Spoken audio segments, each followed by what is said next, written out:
Great morning, everybody. It is the day that the Lord has made. We are rejoicing and glad in it. I am Angela Thornton, and this is Wise Word Ministries.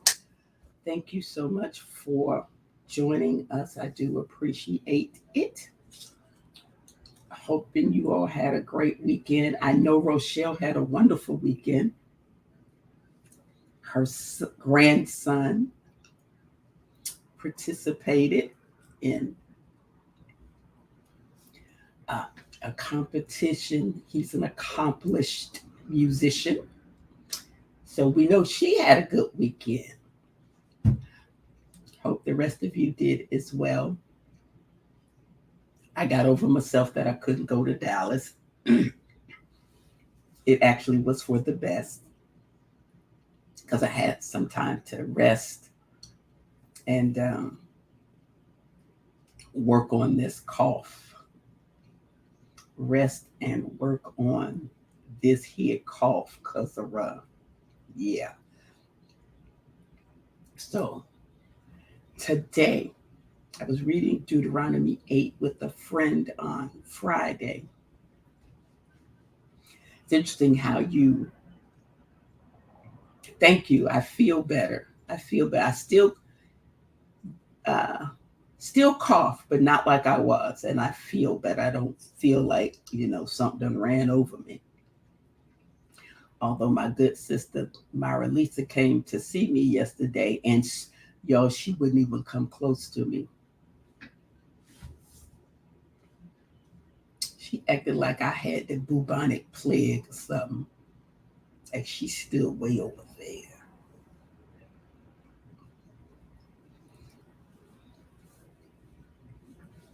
But anywho,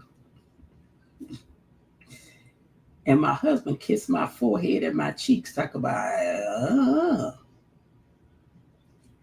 that's how they treat you. So anyway, my friend and I were reading, well, she was reading Deuteronomy 8, and we were on a prayer call, and it ended up being just the two of us for a minute. So we started discussing it. And I want to read it to you, part of it. Part of it, the first 10 verses, and then we will discuss it. All the commandments that I am commanding you today, you shall be careful to do, that you may live and multiply and possess and go in and possess the land which the Lord swore to give to your forefathers. Be careful to do it so that you may live. Here's why to do it. Multiply, go in and possess the land. Remember all the way which the Lord your God has led you in the wilderness these 40 years, that he might humble you, testing you to know what was in your heart, whether or not you keep his commandments. Now, here's the part that verse 3 through 10 that blessed me. He humbled you and let you be hungry, fed you with manna, which you did not know, nor did your fathers know, that he might make you understand that man does not live by bread alone, but man lives by everything that proceeds out of the mouth of the Lord. You live by what proceeds from the mouth of God. You live by what God is saying, has said. You live by that. That was like, wait, you live by what God has said. And then y'all listen, verse 4, your clothing didn't wear out, nor did your foot swell these 40 years. Now you're in the wilderness, you're in the desert, and for 40 years, your clothes never wore out. For 40 years, you in a hot desert, there are no bodies of water. Your feet didn't swell. Thus you are to know in your heart that the Lord your God was disciplining you, just as a man disciplines his son. Therefore you shall keep the commandments of the Lord your God. Walk in his ways, fear him. For the Lord your God, get this, is bringing you into a good land, a land of brooks of water, because where you just came from didn't have that, of fountains and springs flowing forth in valleys and hills. Where you come from didn't have water, didn't have brooks, didn't have fountains, a land of wheat and barley. Where you come from didn't have farms, food. You had to be provided food. Of vines and fig trees and pomegranates, a land of olive oil and honey. Where you come from did not have a variety of food. Where you have been in the wilderness experience, you had one thing, manna. It's like eating oatmeal every day for 40 years. Just imagine. But if that's all you got to eat, you're going to eat it. Or worse yet, farina, cream of wheat, every day for 40 years. Wearing the same clothes every day for 40 years.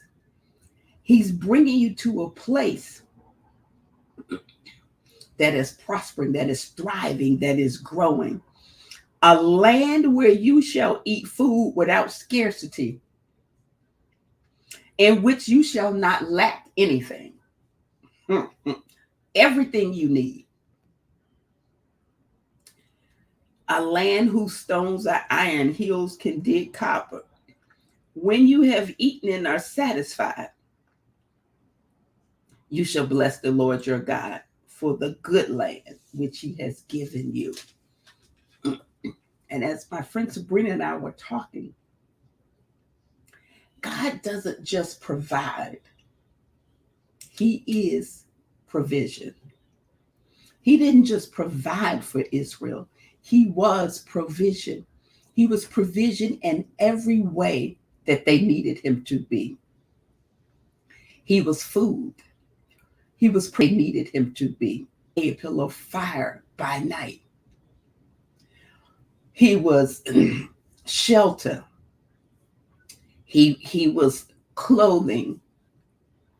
He was everything they needed him to be. And he says to them, look how gracious I'm dealing with you. I know you just came out of Egypt. I know you wandered in this wilderness for 40 years.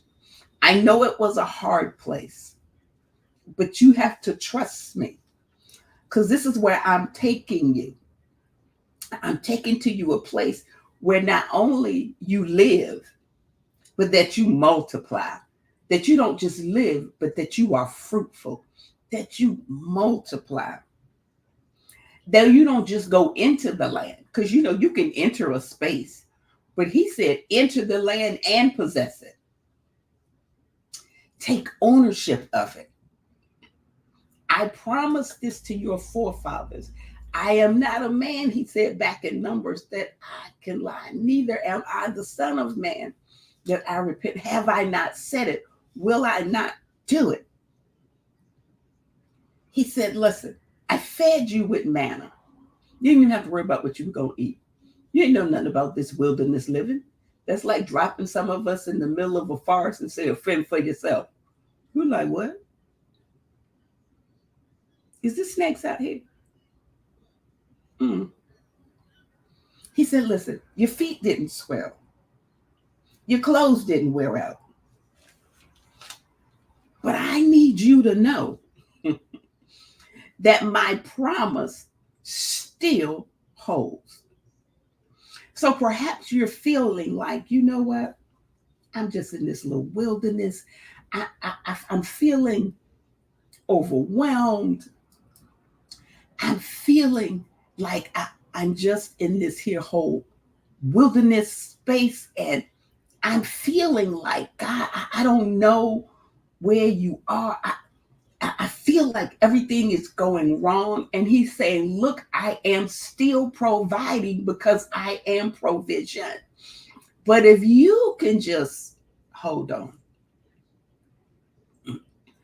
if you can just trust me, if you can trust me for what I have said and believe me for who I say I am bringing you to a good land. Because everything I created, I call good. It's not just a good land. It's a land of brooks and water and fountains and valleys and hills and wheat and barley, all kinds of fruit and vegetables and vines and fig trees and pomegranates. It's got olive oil so you can cook and you can make bread. It's got honey, sweetness. And you can eat without there being any evidence of scarcity. I need you to know that I got you. I've always had you. I'm always provision. A land that you will eat without scarcity, in which you will lack nothing. Because no good thing will he withhold from those who walk upright before him. Right? So he said, keep the commandments of the Lord by walking in his ways. You will lack nothing. Because there's no lack in my kingdom. You will eat and be full. Well, if there's no scarcity, I'm definitely going to eat and be full. If there's no lack, then that means everything I need, I will have. Even when what y'all didn't line up with what I said. Even when y'all were acting all janky and disobedient to what I said. Even when I provided food that neither you nor your forefathers had ever seen, and truth be told, we've never seen manna since and had not seen manna before. Now, I don't know what it tastes like. I would just hope it didn't taste like cream of wheat. You know, because, well, 40 years of that.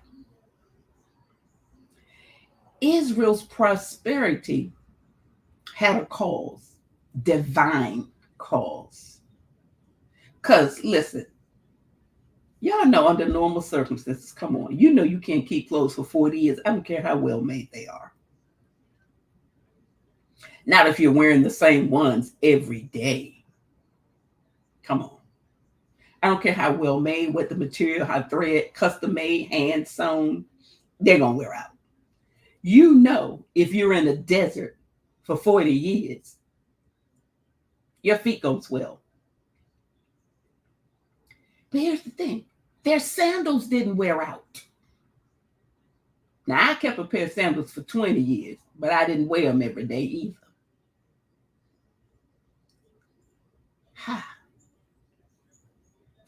The wilderness experience wasn't about them being punished by a bad, mad father. It was a learning experience, learning to trust in the Lord, to lean not to their own understanding, to acknowledge him in all their ways. It was an experience to teach them that God was who he said he was to them at all times, in all spaces.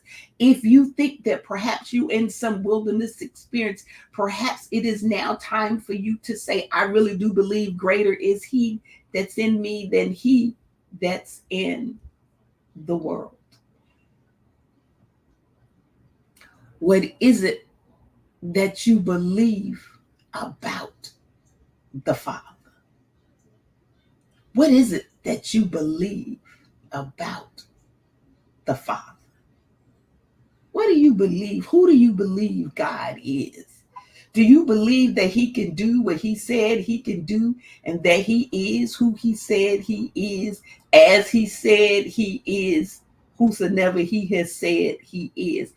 Do you believe that? Because if you do, then this whole wilderness experience is not a surprise to you. This whole wilderness experience is like, God, you know what? I really don't like this right this minute. I'll be honest with you now. I don't think I've been in this wilderness longer than I care to have been. Howsoever, I trust you. I trust you. I trust that you are who you said you are, and that you can do what you said you can do in my life. I trust that you are provision. I trust that every single solitary thing I need, I have. I trust that as rain and snow fall from heaven and never return, neither will your word return to you void. I trust that. I trust you to be exactly who. I trust you to do exactly what. I trust that everything you've promised to me belongs to me. I trust it. I trust that. And I'm going to do a whole teaching on this.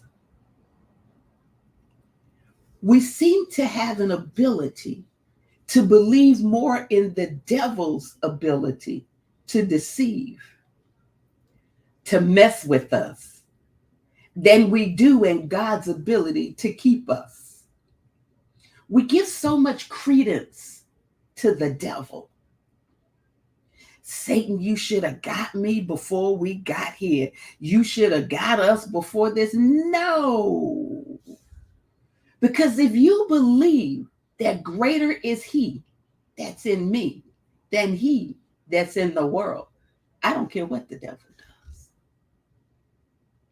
If I believe that God is who he says he is, and that nothing can separate me, then even in the wilderness, I believe him to be provision. Even in the wilderness, I believe it's not going to last always. Because I have trained my mind and my heart to syncopate and believe God. Even if the diagnosis is bad, I believe. Even if it doesn't turn out like I want, that is no indication that God is not fully good. And for Israel, 40 years, he said to them, listen, I need you to keep my commandments and walk in my ways, because I am bringing you into a good land. Where is the good land that you're bringing me into, Lord? Where is the good land? This land that's with brooks of water, because where there's water, there's life. Where there's water, there's fruitfulness. Where there's water, fountains and springs and vines and pomegranates and honey. Where is this land for me? What does that look like for me? This reminds me of, you shall keep my commandments. It reminds me of, seek first my kingdom and righteousness, and I'll add all other things to you. It reminds me of, if he cared for the birds in the air and the lilies in the field, how much more will your Father who is in heaven and knows what you have need of care for you? It means that you can trust God. Even when you say it's lack and scarcity, that there is a place, there is a space where there is no lack, where there is no scarcity, where you will have more than enough and you'll be satisfied. And so God deals graciously with us as we figure out this faith walk, this belief walk with Him. What do we believe? There was nothing and no one, there was no entity in earth, under the earth, that could take Israel out of the wilderness before it was time. But likewise, there was no entity in the earth, under the earth. There was no person, thing that could take them out of the land that the Lord had promised them and their forefathers, unless the Lord had allowed it to be so. So you don't have to worry about stuff being woke, and I don't even know what that means. You don't have to worry about other folk moving ahead of you. There's no entity, there's no power on earth that can undo what God has decided to bring you into a good land, a land filled with honey and pomegranates and wheat and barley and flowing with springs. There's nothing that can stop that. Israel finally came into agreement and believed God because they switched their mindset. Because y'all know at one point they was like, Moses, why you bring us out here in this desert, man? Listen, I know we was in bondage, and I know we were making brick out of straw and everything, and I know they was beating us night and night, and morning, noon, and afternoon, and I know all of that. Howsoever, we was getting 3 squares, and you got us out here in this desert with nothing. I mean, I just soon go back to slavery. Foolishness, I say.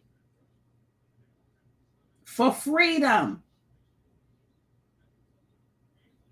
But when they changed their mindsets and began to believe that not only were they free, but there is a promise of liberty, there is a promise of prosperity, there is a promise of life in a good land, they moved into what God has said. What is it that you believe? What is it that you believe? Do you believe who God is and what He has said? Because while they were there, not only did He deliver them out of slavery, but He provided for every basic need they had. Do you believe Him to be that kind of God for you? Do you believe Him to be gracious with you? What is it that you believe? Take a look at Deuteronomy 8. I was like, wait just a minute here. God had given them some promises. And He keeps going, and He says to them, listen, beware lest you forget me by not keeping my commandments and all of that. When you eaten and satisfied and you have built good houses and lived in them. Listen, everything He said, good houses and lived in them. And when your herds and your flock multiply, and your silver and your gold multiply, and all that you have multiplies. Don't let your heart become proud. Don't get grand. I did it by myself. I pulled myself up from my bootstraps. Lies. You didn't even have the boots, and the ones you did have didn't have a strap. He said, listen, don't forget who led you out of slavery.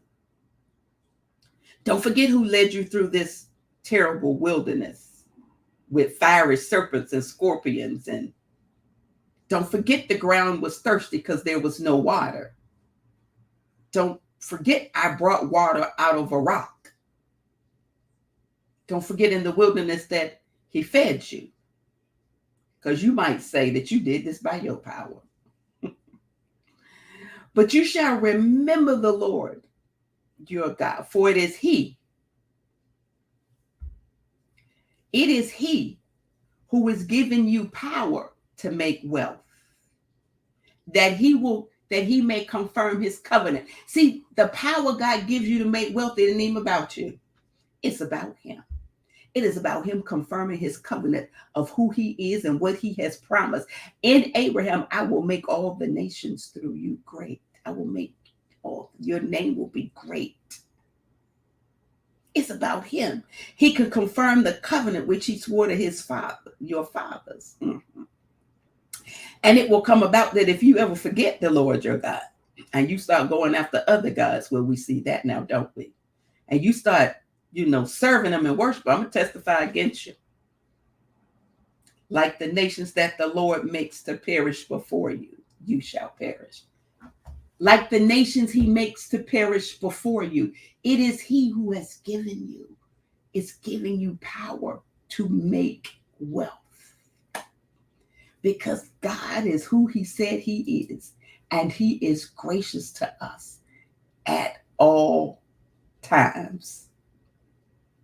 He is gracious to us. He is provision for us. He wants you to be fruitful. He wants you to multiply. He wants you to go into the land and possess it. And he wants you to do it. He wants you to do it so that you can confirm his covenant. It's not so you can walk around with a pretty pocketbook and a big house, but it is that others will know who he is through you. That greater is he that's in you than he that's in the world. That the God I serve is provision.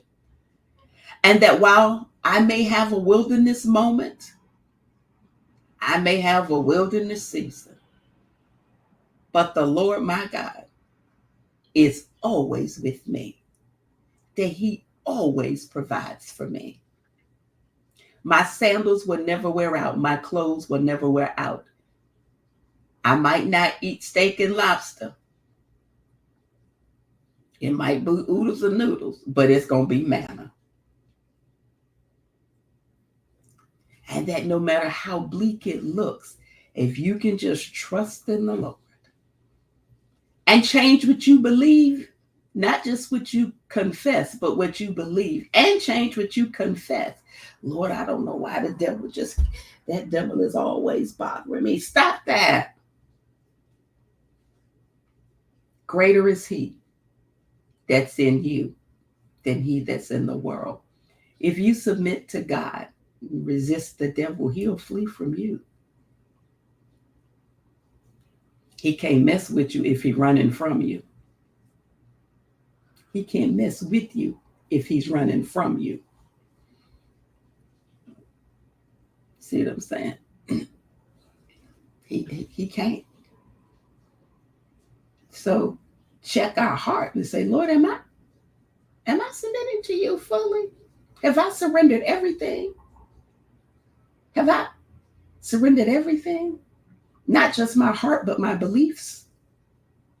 Because you can surrender your heart, but your belief system can still be over here somewhere. Have I surrendered my beliefs to you too? And submitted everything to you?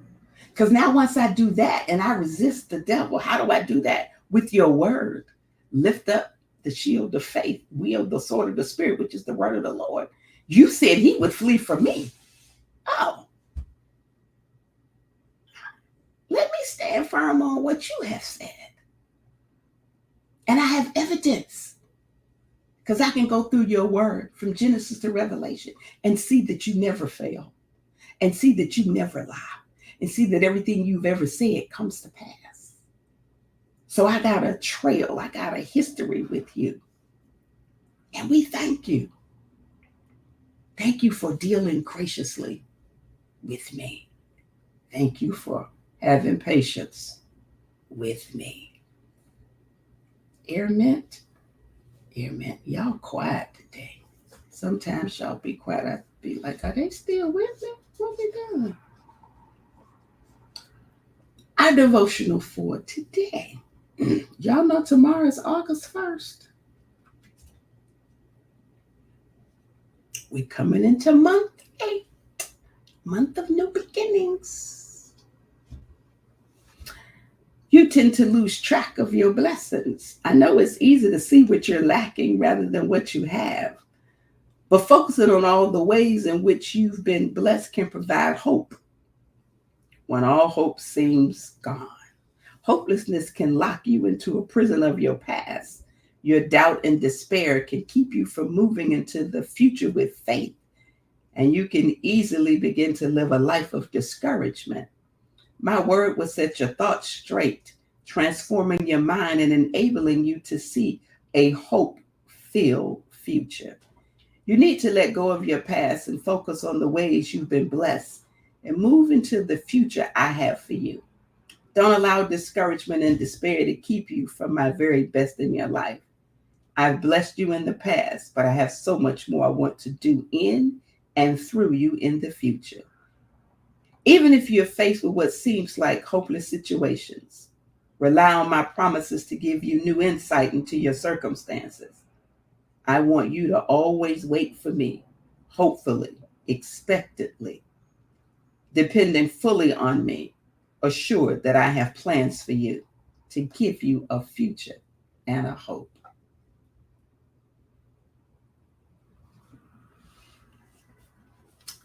Amen, Kitty. We are believing that all is well. Do you have the option to do the open machine, the open MRI machine? Those are a little less overwhelming than being in that closed machine. If you have an option to do the open machine, that's a little better.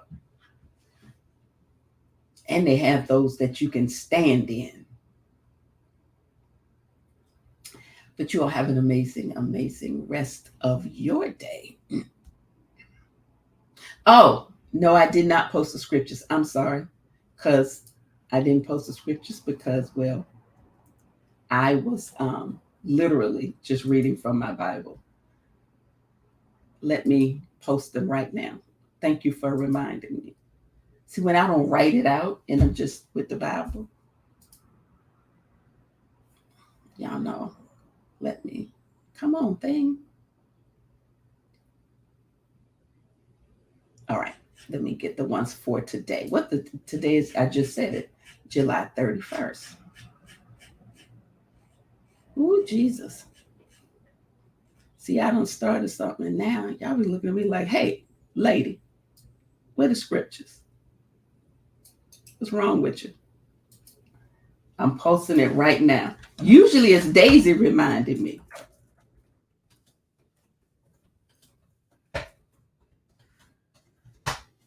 Here we go.